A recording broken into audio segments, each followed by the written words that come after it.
BTTS के एक और न्यू वीडियो में आपका स्वागत है। पिछले एपिसोड में हमने देखा था हुनयू ने सेकंड तियानजोन को बुला लिया था और सेकंड तियानजोन शेयन को मारने के लिए अटैक करता है, पर उसे रोकने के लिए सुनर और शेयन के बाकी दोस्त जाते हैं। फिर वहाँ उनकी बहुत भयंकर फाइट होती है, जहाँ सुनर अपने हेवनली फ्लेम का कमाल दिखाते हुए उसको तब तक रोक देती है जब तक शेयन अपना इंडिबुल लोटस अटैक तैयार कर लेता है। अटैक के तैयार होते ही शेयन उस पान सेंग के ऊपर अटैक करता है। पान सेंग शेयन की उस लेजेंडरी अटैक से बचने के लिए एक सील फॉर्मेशन करता है, पर उसके उस खतरनाक पान सेंग लेवल के सील को भी शेयन का ये दाउजोन लेवल का इंडिबुल लोटस अटैक तोड़ देता है। धमाके से सारे बैरियर्स जो वहाँ पर लगे हुए थे टूट जाते हैं और उसी के साथ वहाँ पर मास्टर यालाओ और तोंगशुआन आ जाते हैं। इन लोगों को देख शेयन के सारे दुश्मन वहाँ से भागते हैं और फिर सभी लोग एंशिएंट वेस्टलैंड रीजन को छोड़कर वापस अपने घर लौट आते हैं। अब आगे एपिसोड स्टार्ट होती है और हम लोगों को फॉल्न स्टार पवेलियन में शेयन के घर को दिखाया जाता है, जिसके बाहर मास्टर यालाओ तियान हाजुनजी और फेंगजुनजी के साथ शेयन से मिलने के लिए जा रहे थे। तभी शेयन के घर की गार्डिंग कर रहा फॉल्न स्टार पवेलियन का एक डिसाइपल आता है। तुरंत ही उन लोगों को ग्रीट करते हुए बताता है कि यंग मास्टर शेयन पूरे 3 दिनों से बाहर नहीं निकले हैं। इतने समय में उनके रूम से कोई भी हलचल होने की आवाज तक नहीं आई। अब ये बात सुनने के बाद मास्टर यालाओ कहते हैं, लगता है एंशिएंट वेस्टलैंड रीजन की ये ट्रिप शेयन को कुछ ज्यादा ही थका दी है, हमें उसे डिस्टर्ब नहीं करना चाहिए, हम उससे बाद में मिल लेंगे। कहते हुए वहाँ से जाने ही लगते हैं तो शेयन का घर का दरवाजा खुलता है। शायद शेयन को इन लोगों की एनर्जी का पता लग गया था और शेयन एकदम थके हुए हालत में बाहर निकलता है। उन्हें रोकता है, कहता है, टीचर आप लोग चिंता ना करें, मैं बिल्कुल ठीक हूँ। जिसके बाद सीन शिफ्ट होता है और वो लोग हॉल में आ जाते हैं। तियान हाजुनजी शेयन को देख रहे थे, महसूस कर रहे थे कि उसकी एनर्जी बहुत ज्यादा बढ़ गई है, इसलिए वो खुश होते हुए कहते हैं,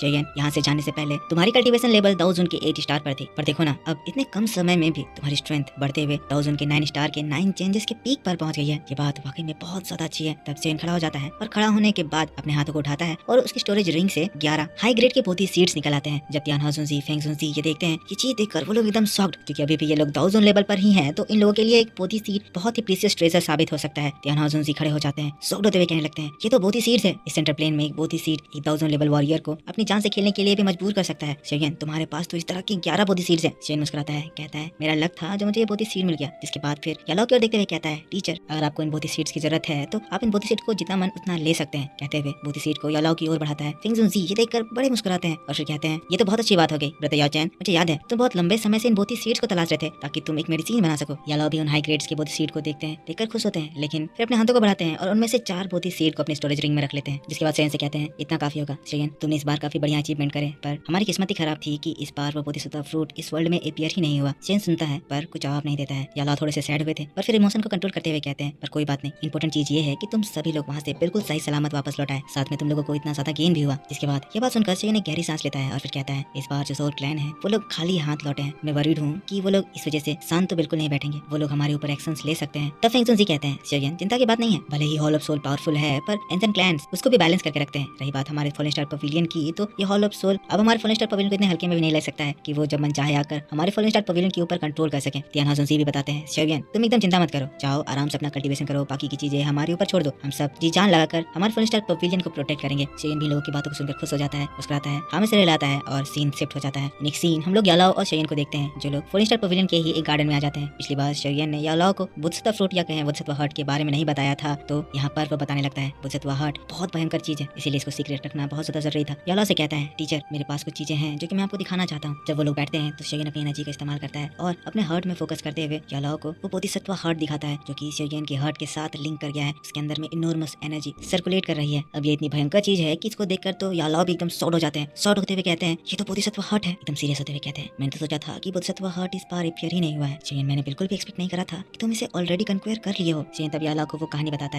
है कि आपका ये डिसाइपल इस बार लकी था, मैंने एंशिएंट बोधि ट्री को उसके अंदर की डार्क एनर्जी को निकालने में मदद करी, जिसके लिए फिर बोधिसत्व ट्री ने मुझे Bodhisattva heart as a gratitude दिया। यालाओ यह बात सुनकर हैरान पर फिर खुश होते हैं और फिर खड़े हो जाते हैं और फिर कहते हैं, बोधिसत्व फ्रूट बोधिसत्व हर्ट में ट्रांसफॉर्म हो गई है, तुम्हारे अंदर है। जिसके बाद मुस्कुराते हुए कहते हैं, शेयन आखिरकार तुम शेयन हो, तुम हमेशा ही लोगों को सरप्राइज करके रख देते हो। शेयन भी यालाओ की बातों को सुनकर खुश, लेकिन फिर सीन शिफ्ट हो जाता है और हम लोगों को हॉल ऑफ सोल के मेन होल को दिखाया जाता है। यहाँ पर हुनयू और वो बुयू आए हुए हैं, जो कि अब हॉल ऑफ सोल के लीडर से बात कर रहे हैं, जिसकी वजह से हॉल ऑफ सोल का जो लीडर है बहुत ही ज्यादा गुस्सा हो गया है। इन लोगों को डांट रहा है, कह रहा है, ना ही तुम वहाँ से बोधिसत्व हर्ट ला पाए, बल्कि वहाँ से तुम बोधिसत्व ट्री का एक सीड तक नहीं ला पाए। इतना सब करने के बावजूद भी तुम्हारे अंदर इतनी हिम्मत आ गई कि तुम वापस यहाँ आकर मेरे सामने आ गए। हुनयू बात सुनकर घबराता है, कराते हुए कहता है, मास्टर प्लीज मुझे एक और चांस दीजिए। लेकिन तब तक देर हो चुकी थी। हॉल मास्टर हुनयू को अपने प्रेशर से अपने घुटनों में झुका देता है। गुयू भी इस प्रेशर से बच नहीं पाता है, उसकी प्रेशर बहुत ज्यादा स्ट्रॉन्ग थी, पता नहीं ये किस लेवल में था, इसके बारे में तो बताया नहीं जाता है। लेकिन हॉल मास्टर की डरावनी आवाज फिर से गूंजती है, कहती है, हमारे हॉल ऑफ सोल के ट्राइब मेंबर तुम्हें as a young leader praise करते थे, तुम्हें मेरे हॉल ऑफ सोल के ट्रेनिंग ग्राउंड में ट्रेनिंग करने के लिए भेजे, पर कितनी ज्यादा शर्म की बात है, इतनी ज्यादा मदद करने के बावजूद भी तुमने हमारे ट्रस्ट को तोड़ दिया। जिसके बाद आसमान में अचानक से एक बहुत ही बड़ा सा स्पेस होल खुलता है, उसके अंदर से बहुत सारे सोल चेंज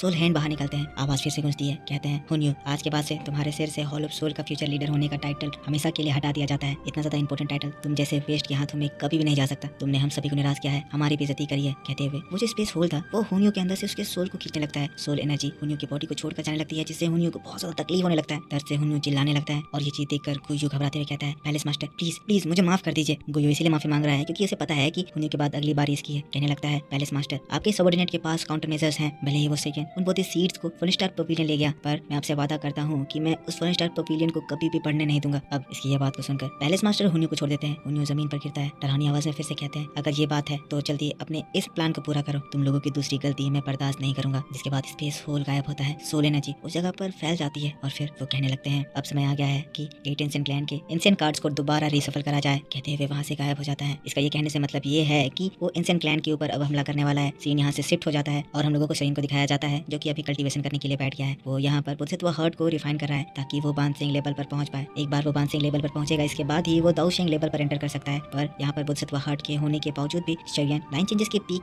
के बैरियर को तोड़ नहीं पा रहा है। इस बैरियर से ब्रेक थ्रू करने के बाद ही वो बानसिंग लेवल पर पहुंचेगा। शोयन बहुत सारे एनर्जी अटैक्स करता है, पर इसकी एनर्जी इसे ब्रेक थ्रू करने के लिए काफी नहीं होती है। शोयन शॉक्ड है, कहने लगता है, इतना काफी नहीं है, आखिर मैं क्यों ब्रेक थ्रू नहीं कर पा रहा हूँ। शोयन बहुत कोशिश करता है, कहता है इतनी कोशिश करने के बावजूद भी मैं आगे नहीं बढ़ रहा हूँ, कोई फायदा नहीं हो रहा है क्योंकि सामने ये बैरियर है। अगर इस बैरियर को मैं तोड़ नहीं पाया तो मैं कभी भी ब्रेक थ्रू नहीं कर पाऊंगा। बहुत ज्यादा कोशिश करता है, करते जाता है और फिर हार मान जाता है। निराश होते हुए कहता है, आखिर क्या मिसिंग है, मुझे समझ क्यों नहीं आ रहा है। सीन यहाँ से शिफ्ट होता है और हम लोगों को यालाओ को दिखाया जाता है, जो कि कहीं एक शांत जगह में बैठकर पिल रिफाइनिंग कर रहे होते हैं। यालाओ को जो बोधी सीड की जरूरत थी वो इसी पिल को बनाने के लिए थी। यालाओ को पता था कि शोयन को बानसिंग लेवल में ब्रेक थ्रू करने में प्रॉब्लम आएगा। शोयन जिस कमी के बारे में बात कर रहा था, शायद वो कमी अब यालाओ इस पिल को बनाकर पूरी करने वाले हैं। बिना हेवनली फ्लेम के यालाओ बहुत समय तक रिफाइन करते हैं, उनकी बहुत ज्यादा एनर्जी जाती है, पर आखिरकार अपने हाई नॉलेज की वजह से यालाओ पिल लाइटनिंग समन कर लेते हैं। ये 8 कलर पिल लाइटनिंग होती है। यालाओ फाइनली बोधिसत्व पिल रिफाइन कर लेते हैं। पर इसी बात के साथ पैड थ्रू द हेवंस का ये वीडियो इस जगह पर खत्म हो जाता है। तो मेरे दोस्तों, आप मुझको बताना कि आपको ये डिटेल एक्सप्लेनेशन कैसा लगा। अगर आपको ये वीडियो पसंद आया है तो इसके ऊपर एक लाइक जरूर कर देना। कमेंट करके बताना कि वीडियो कैसा था। नेक्स्ट एपिसोड आपके लिए मैं इसी चैनल पर थोड़ी देर बाद अपलोड कर दूंगा, जिसमें मैं आपको आगे की स्टोरी बहुत सी डिटेल में एक्सप्लेन करके बताऊंगा। तो मेरा इंतजार करना। मिलता हूं मैं आपसे नेक्स्ट वीडियो में। चैनल पर एक लाइक जरूर करना, सब्सक्राइब नहीं करा है सब्सक्राइब कर बेल आइकन जरूर ऑन कर लेना। Take care, bye bye and thanks.